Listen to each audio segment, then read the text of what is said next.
wasallam para hindi lang dumaan sa ating pandinig, ear, kundi kailangan meron tayong matutunan na mga lesson doon sa kanyang buhay.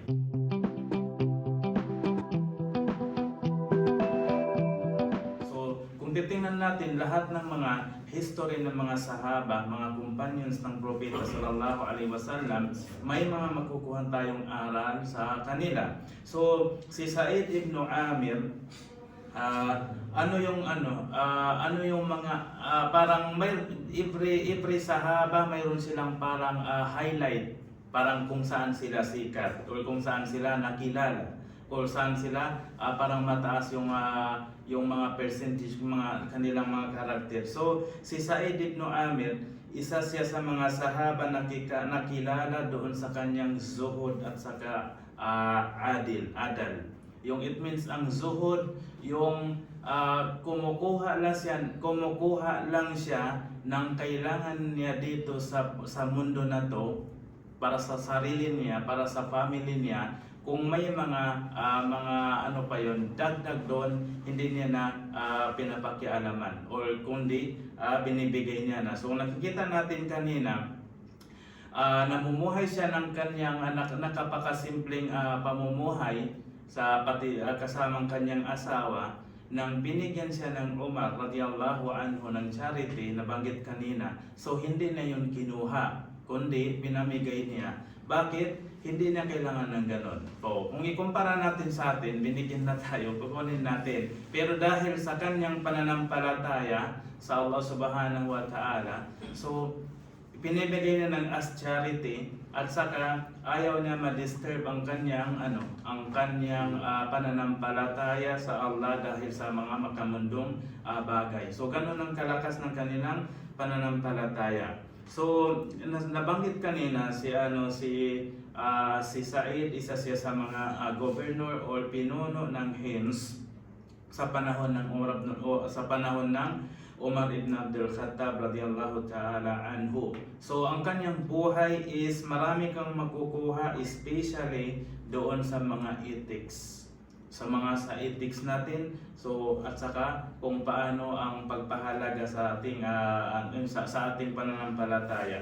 So ang isa sa mga makukuha aral doon sa buhay ni Sa'id, kailangan ang totoong Muslim hindi niya gagawin ang mundo na to mas malaki kaysa sa kanyang sa araw ng paghuhukom, Day of Judgment.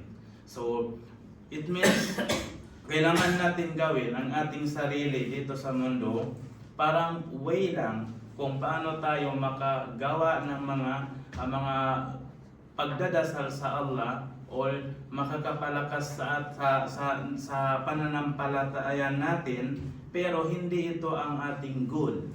Hindi ang ating goal para manatili dito, pero ang goal natin is yung araw ng paghuhukom, kung paano tayo masisave doon, kung paano tayo maliligtas sa apoy, sa impyerno, kung paano tayo makapasok sa paraiso. So ganun ang mga buhay ng mga sahaba. Kaya nakikita ninyo, kahit isa siyang gobernador, kaya niya maging mayaman. Kasi kung titingnan natin, saan ka makikita sa panahon natin ngayon, mga high position, mayor, gobernador, president na mababa ang level at saka walang pera at saka isa lang ang damit. Wala.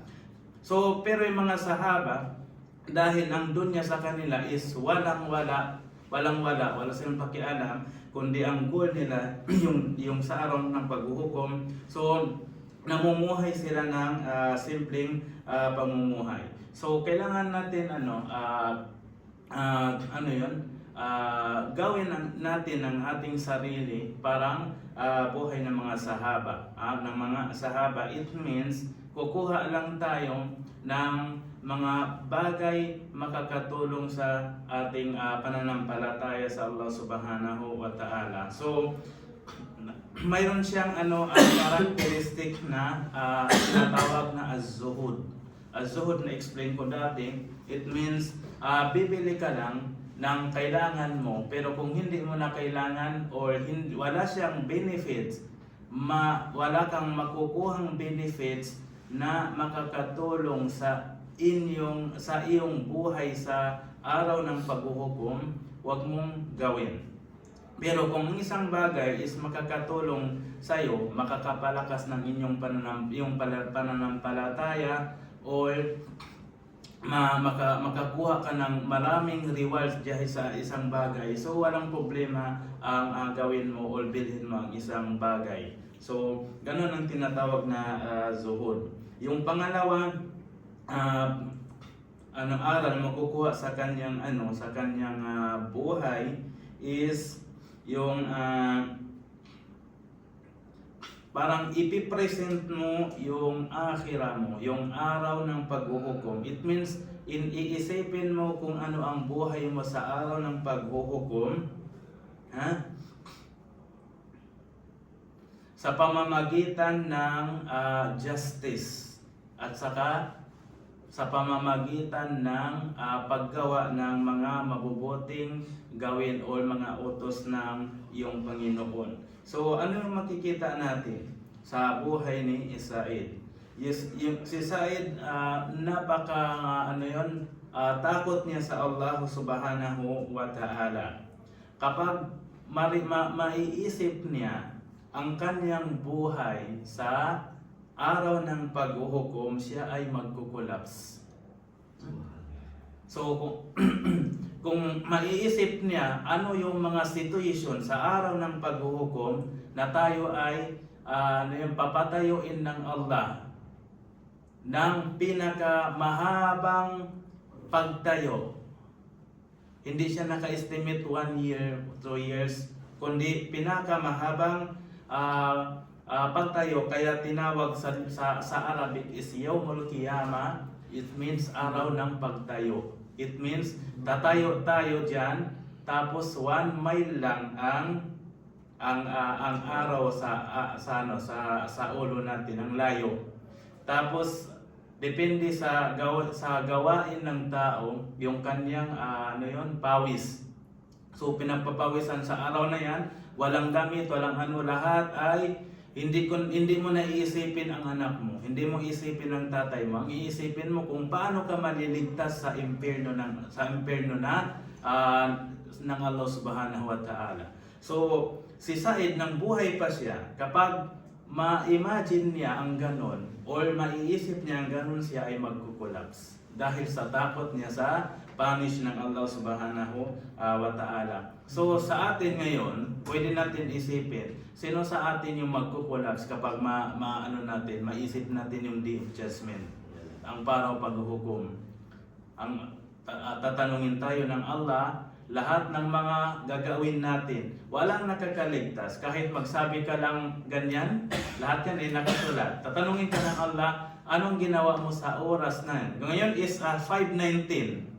5:19 ng Tuesday. 5:19 ng Tuesday, Monday. 5:19 or 5:20 ng Monday, sa araw ng paghuhukom, tatanungin ka ng Allah kung anong ginawa mo sa oras na yan. So every seconds, lahat ay nakalista, lahat ay tatanungin. So imagine mo, sa 24 hours mo, saan mo ginamit ang oras mo? At saka kapag tanungin ka, anong i-answer mo? So, alhamdulillah, sa oras na to, ngayon, so ang ginagawa natin ngayon is nakikinig sa buhay ng mga sahaba, nag-aaral. Ito ay considered siya na mabuting gawin or paggawa ng utos ng Allah. So kapag tayo ay tinanong sa oras na to, sa 5:20 ng Monday, mayroon tayong ma-answer sa Allah Subhanahu wa Ta'ala. Kami ay nag-aral ng buhay ng sahaba para tumaas ang aming pananampalataya. Pero ang tanong dyan, after nito, ano yung answer natin sa Allah Subhanahu wa Ta'ala? So si Said, kapag maisip niya gano'n, siya ay magkukulang sa takot niya sa Allah Subhanahu wa Ta'ala. So yung pangatlo, al-adal fil hukum, yung justice niya kapag siya ay nagbibigay ng hatol. kapag siya ay nagbibigay ng hatol. Ang Sa'id radiyallahu ta'ala anhu, kapag siya ay nagbibigay ng hatol, hindi niya titingnan mayaman o mahirap. Lahat yan ay nakapantay. Saan niya nakuha? Nakuha niya sa propeta sallallahu alaihi wasallam. Dahil ang propeta, kapag siya ay nagbigay ng hukom, kailangan hindi niya tinitingnan yan ay anak niya, or yan ay mga sahaba malapit sa hindi. Kung nakagawa ng mali, kung ano ang utos ng Allah as punishment, yun ay gagawin niya. Ang sabi niya, "Law Fatima sarakat lakatatu yadaha." So sa Islam, sabi niya, kung si Fatima ay nagnakaw, si Fatima anak ng propeta sallallahu alaihi wasallam, sabi niya, kung si Fatima ay nagnakaw, indeed puputulan ko siya ng kamay. So anak ng propeta, so hindi niya tinitingnan anak niya o hindi, pero kung nakagawa ng mali is pantay-pantay yung pantay-pantay ang hukom. So ito ay mga kailangan gawin natin sa ating sarili, sa ating family, sa ating mga kaibigan, sa ating mahal sa buhay, na wala tayong pinipili yan ay mahirap, mayaman o ganyan, kundi kung ano yung pakitungo natin sa iba, ganun din. So yung pang-apat at tawado, kung paano kahambol ang Amir Sa'id radiyallahu ta'ala anhum. Kung nakikita natin kanina, isa siya gobernador ng Hims, pero ang pamumuhay niya gaya ng pamumuhay ng mga normal na tao. Hindi siya nakikita, hindi mo siya nalalaman siya ay gobernador sa pamamagitan ng kanyang pananamit o sa kanyang pamumuhay, kundi ang pamumuhay niya gaya ng pamumuhay ng ibang sahaba, or pamumuhay ng ibang tao sa Hims. So hindi ibig sabihin ang position is gawin natin bagay na tayo para tingnan natin ang sarili natin ay mataas sa iba. Hindi, tayo ay magkapantay. Lahat tayo ay magkapantay. Sabi ng propeta sallallahu alaihi wasallam, kayo ay magkapantay. Walang difference sa pamamagitan ng puti at saka itim. Lahat yan ay lahat yan lapad lali Arabiyin wala ajami. Walang difference ng Arab at saka non-Arab. Kung hindi, ang difference nila is doon sa pananampalataya sa Allah subhanahu wa ta'ala. Inna akramakum indallahi atqakum.